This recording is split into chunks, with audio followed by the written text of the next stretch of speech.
Hey, this is Mark Dhamma, and you know who this is, Brock Hurn. And Brock, I just asked you, like, what are your top biohacks? And you're like, oh, I'm just learning, I'm just learning. But just from looking at you, you have definitely got some hacks, dude. So, like, give me 3 of your best hacks, whatever that is for you. I mean, it's for me. I just stay consistent. It's really about feeding your mind, and that's one thing that I love coming to these places. Is there's things that you could find in here that actually, your brain function goes through the roof. And that's what I'm falling in love with. And what do you use to feed your mind? Right now, I just stick with healthy nutrition. Okay. But that's going through there. There's a company that they've got zero sugar, and then zero glycemic index things that they do. Another company I'm working with right now is called Estachok, and they do anti-aging and a bunch of other stuff on top of that. So that's a really cool one. They also have another thing that I use and I do enjoy is called Troubadour. What's that? It lowers your glycemic index by 23% no matter what. Yeah. Okay, so even new. if you eat like a bunch of sugar, and you have like a bunch of cookies in your mouth, and you eat Troubadour, it will still lower your glycemic index. Yeah. Okay. 23%. So that's a pretty cool versus a lot of other people and products that only flatline, which are still amazing because most of the time, which I just found out today, even stevia, because it's processed, will at times raise your glycemic index. So that's a pretty cool thing, I think. Give me one more. What's another one? What's one of your favorites? If you list them off, I'll tell you if I like them or not. One of my favorite biohacks is actually what Dave actually just said at the Bulletproof Conference. We're here in Pasadena, the Bulletproof Conference. It's actually gratitude.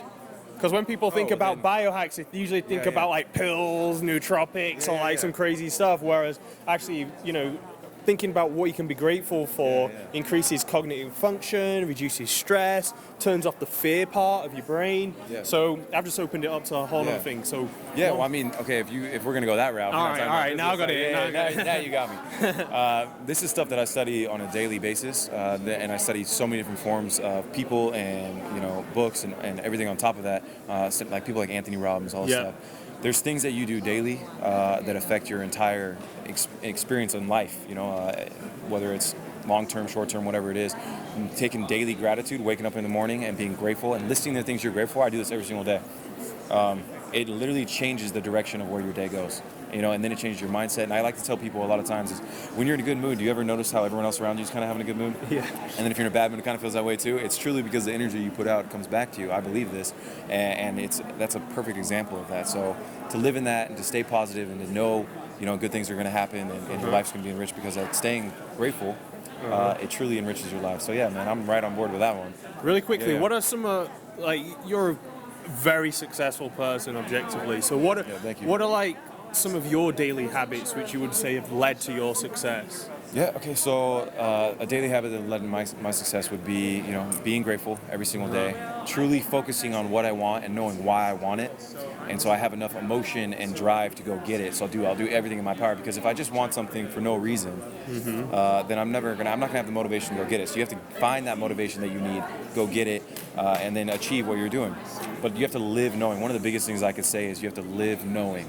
Live knowing that you're going to achieve what you're going to do. Live knowing all your dreams are going to come true. Everything that you want to set out to do is going to happen, and the rest just kind of comes and falls into place. So like I know that I'm going to get to this point in my life, and I'm going to achieve everything that I ever set out to do. I'm going to help this many people. I'm going to do all that stuff. But the fact that I live knowing, if anybody came along that said that they would get me to that point, but they have to take this part away from this, say they want 50% of everything I get, but they'll give me that point right now. I can say no to that, because no matter what, I know I'm going to get there, and I'm going to be able to get there without any other issues, So, and I'm getting there on the way that I'm supposed to be there. So I think that's a big thing. Live knowing, and everything else will come to fruition. There you go. Got it from Brock, the man himself. Live knowing. Thanks very much, man. Thank you, man. And now I'm going to study up on all my biohacks the next time we have a conversation. You're hot. Nice. Thanks.